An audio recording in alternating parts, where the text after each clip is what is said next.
یا شیخ عبد القادر جیلانی شیخ اللہ، بغداد شریف چلیں گے؟ بولو بھائی چلیں گے؟ ہاں بیٹھے رہیے گا، سن لیں تھوڑی سی باتیں انشاءاللہ۔ حضور غوث پاک کا نام لیتے رہیے گا۔ لال بدخشانی کہتے ہیں میں کئی سال تک مستقل تسبیح پہ تسبیح پڑھتا رہا، یا شیخ عبد القادر جیلانی شیخ اللہ، یا شیخ عبد القادر، لیکن کئی سالوں کے بعد میرے دل میں خیال پیدا ہوا، پتہ نہیں غوث پاک کو میں اتنا یاد کرتا ہوں، میرے یاد کرنے کی خبر غوث پاک کو ہوتی ہے کہ نہیں ہوتی؟ بس اتنا جس دن سوچا شیخ لال محمد بدخشانی نے، معلوم ہے حضور غوث پاک کو خبر ہو گئی، جیسے سوچا خبر ہو گئی، سوچنے کے بعد کھانا کھایا، عشاء کی نماز پڑھی، سو گئے، جیسے سوئے خواب میں حضور غوث پاک تشریف لائے۔ لاہور سے بغداد کا فاصلہ کتنا ہے آپ میپ کے ذریعے سے دیکھ سکتے ہیں۔ ویسے ہی سرکار غوث اعظم سرکار خواب میں تشریف لائے، اور لال محمد بدخشانی کہتے ہیں میں ایک ریگستان کی زمین پر کھڑا تھا اور بغیر ٹوپی کے کھڑا تھا، میرے سر پہ میری ٹوپی نہیں تھی، اور سامنے حضور غوث پاک تشریف لائے۔ میں نے سلام کیا اور قدم بوسی فرمائی، میں نے کہا شیخی آج آپ نے مجھ پر کرم فرمایا، اپنی زیارت سے مالا مال فرمایا، بڑا کرم آپ کا ہے۔ حضور غوث پاک نے مسکرا کے فرمایا اے بدخشانی تم نے یہ کیسے سوچ لیا کہ میرے غوث پاک کو یاد کرنے کی خبر ہوتی ہے کہ نہیں ہوتی؟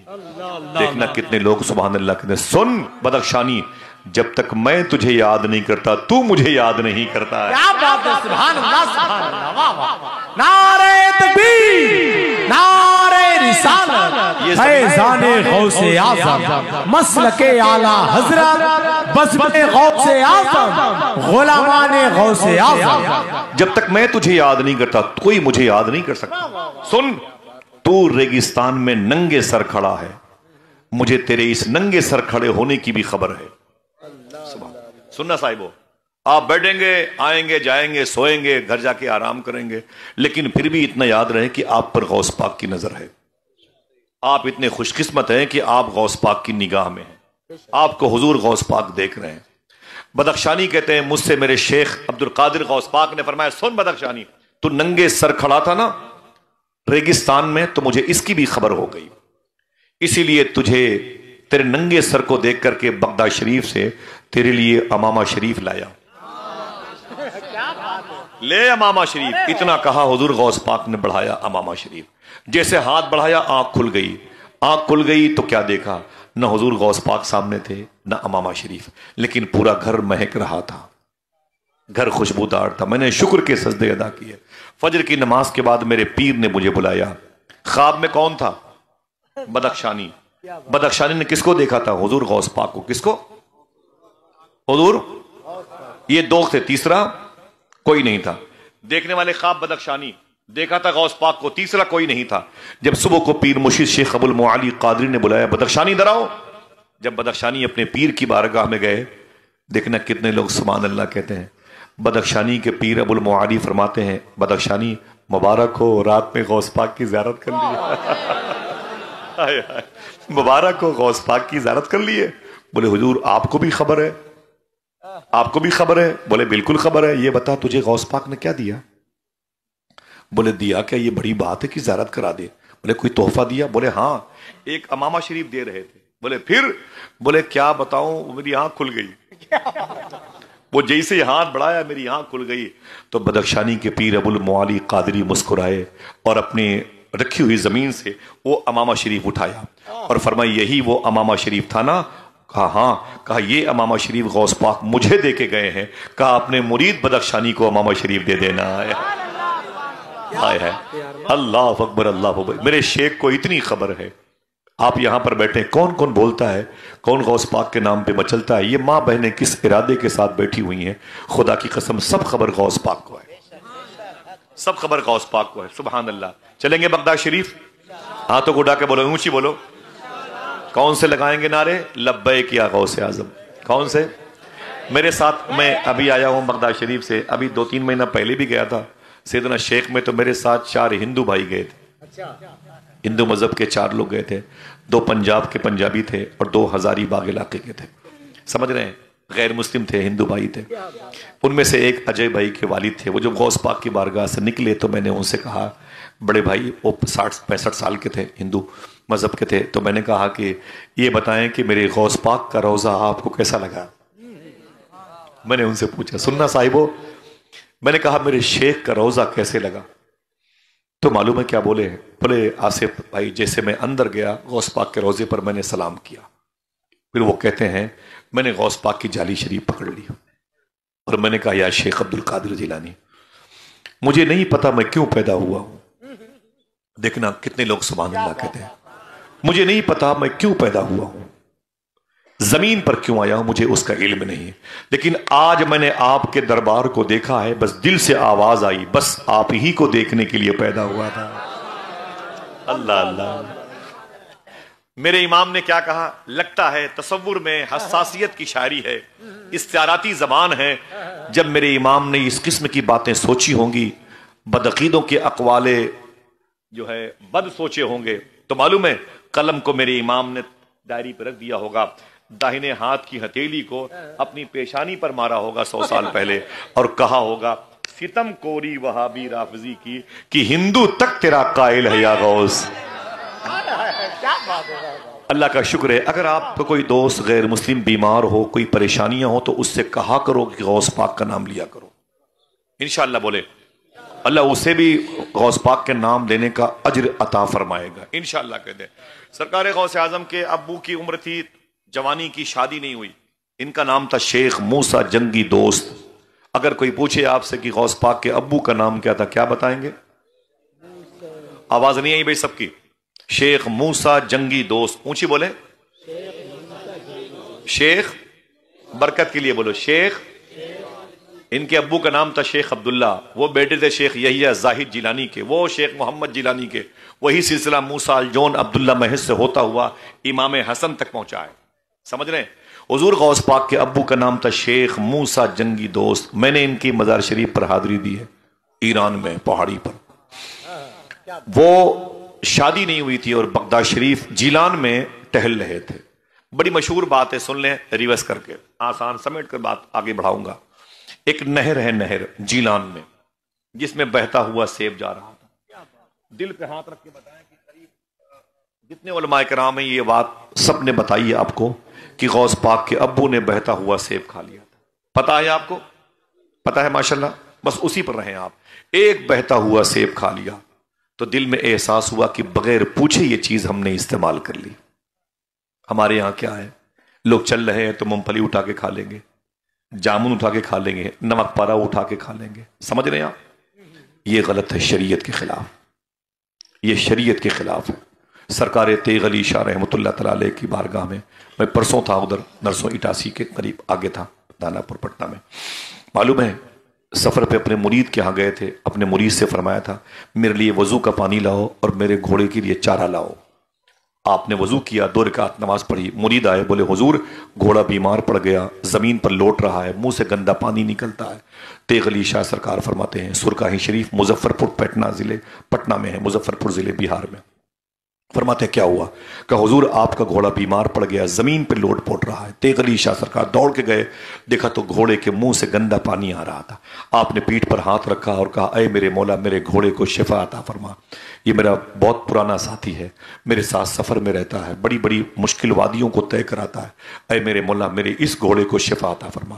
ہاتھ بڑھاتے بڑھاتے بڑھاتے بڑھاتے سرکار تیغ علی شاہ گھوڑے کے منہ تک گئے، جہاں سے وہ گندا پانی، رال اور تھوک اور کچھ کھانے کے وہ جو چارے تھے نا وہ نکل رہے تھے گھاس پھوس کی صورت میں۔ جب آپ نے اسے دیکھا، اللہ کے ولی تھے، رونے لگے۔ آپ نے اپنے مرید سے کہا یہ بتاؤ کہ آپ نے اسے کیا کھلایا میرے گھوڑے کو؟ تو مرید نے کہا کہ حضور آپ نے کہا تھا میرا گھوڑا بھوکا ہے، اسے چارہ کھلاؤ، تو میں نے اس کھیت سے چارہ اٹھا کر کے لا کے اس کو کھلا دیا بس۔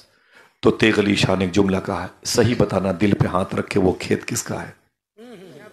سننا صاحبو، ہر سال جلسے مت آیا کرو، لیکن ایک جلسے میں آ کر کے جو باتیں سن لیا کرو، اسی پہ 10 سال تک عمل کرتے رہو گے، 10 سال تک ہر شب جلسوں میں رہنے کا ثواب ملتا رہے گا۔ ہم تو سنتے ہیں بھلا دیتے ہیں، اور اسی میں ہم بھی سنا کے بھلا دیتے ہیں۔ جلسے والے ہمیں کرایہ بیچتے ہیں، ہم نہیں پہنچتے، پھر یہ کہتے ہیں کہ مولانا مبارک صاحب کہ بھائی کرایہ واپس کیجئے، ہم کہتے ہیں کہ ہماری انسلٹ ہی کر رہا ہے۔ یہ بھی تو حرام ہے نا بھائی، اصول ہے غلط ہے. یہی وجہ ہے اختلافات بہت زیادہ ہو چکے. اللہ ہمیں حلال کھانے کی توفیق عطا فرمائے. آمین کہو انشاءاللہ. معلوم ہے تیغ علی شاہ سرکار فرماتے ہیں یہ بتاؤ وہ کھیت کس کا ہے؟ اس نے کہا کھیت تو ہمارے گاؤں کے ایک صاحب کا ہے. تیغ علی شاہ نے رو کے کہا تھا صحیح بتانا تم نے کیا اس کھیت کے مالک سے بغیر پوچھے ہوئے چارہ اٹھا لیا؟ تو غلام نے کہا حضور ٹائم نہیں تھا اس سے پوچھنے کا. تیغ علی شاہ سرکار نے اپنے گھوڑے کی پیشانی چومی اور فرمایا سن میرے مرید سن، جیسے تیغ علی حرام نہیں کھاتا ویسے تیغ علی کا گھوڑا بھی حرام نہیں کھاتا. اللہ برا نہ ماننا یہ آپ کے لیے اور میرے لیے نصیحت ہے. وعدہ کرو انشاءاللہ بغیر پوچھے کسی چیز کا استعمال نہیں کریں گے. کسی چیز کا استعمال نہیں کریں گے. آپ کے دل کے اندر نور پیدا ہو جائے گا.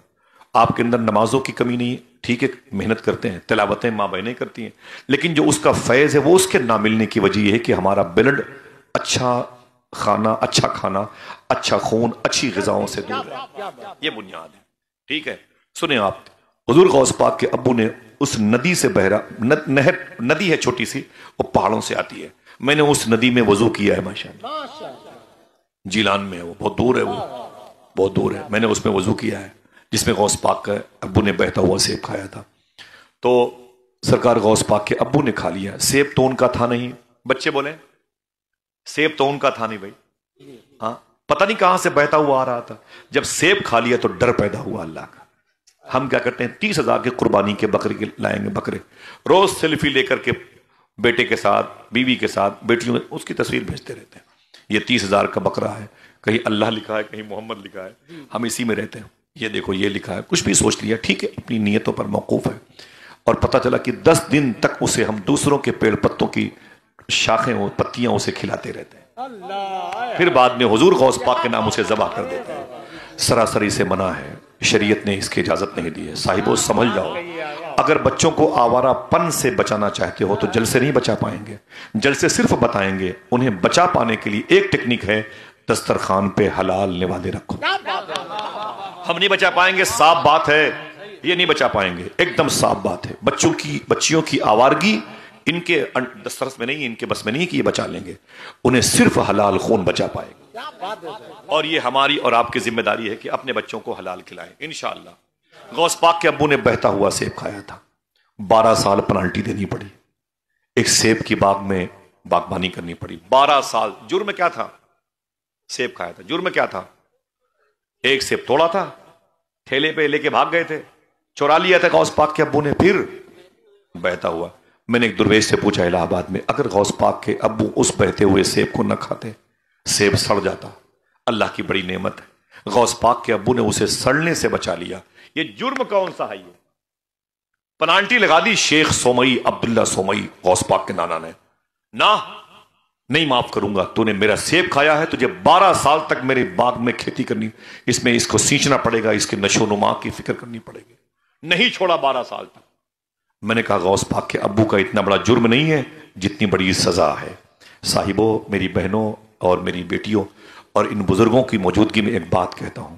اس درویش نے کیا جواب دیا، اسے کاغذ پہ لکھ کے تصویر لے لینا، اسے کبھی کبھی اسٹیٹس پہ لگانا. وہ کہتے ہیں کہ غوث پاک کے ابو جانتے تھے اگر میں نے کھانے پینے میں اس قدر احتیاط نہ کیا تو میرے گھر میں اولیاء کا سردار شیخ عبد القادر جیلانی کیسے پیدا ہوگا. اللہ سمجھ گئے آپ. حضور غوث پاک کے ابو، پھر بات میں معلوم ہے کیا ہوا، رشتہ ہوا. غوث پاک کے ابو کی نے ایک نیتی دیکھی تو اپنی بیٹی سے شادی کی. بیٹی کیسی تھی؟ علماء کرام سے پوچھو. غوث پاک کے ابو کی شادی شیخ عبداللہ سومئی کی بیٹی سے ہوئی. اس لڑکی کا نام تھا مخدومہ فاطمہ ام الخیر. ہاتھ اٹھائیں بچے، اٹھائیں بچے. اگر کوئی آپ سے پوچھے غوث پاک کی امی کا نام کیا تھا، کیا بتاؤ گے؟ مخدومہ فاطمہ ام الخیر. کیا بتاؤ گے؟ برکت کے لیے بولو، شفا کے لیے بولو. مخدومہ. ان کے بھی روزے پر میں نے حاضری دی ہے. صبح کے 3:30 بجے تھے، بس لگی تھی، وہ ٹیلی فون نمبر لکھا تھا، ڈرائیور کو بلایا، میں نے کہا اس پہ فون کرو. آستانہ معمول کے مطابق تھا. وہ آیا تو بولتا ہے کہ 5 منٹ کے لیے سب کو جانے دوں گا، بعد میں بس سے بیٹھ جاؤں گا. میں نے کہا ارے میاں تم پہلے گیٹ تو کھولو. جب وہ گیٹ کھولے تو پھر میں نے ان کی خدمت کی، ان کو نظر و نیاز پیش کی ہے. میں نے کہا اول مرتبہ یہ زوار آئے ہوئے ہیں، انہیں امی کی بارگاہ میں رہنے دیجئے، حضور غوث پاک کی بارگاہ میں.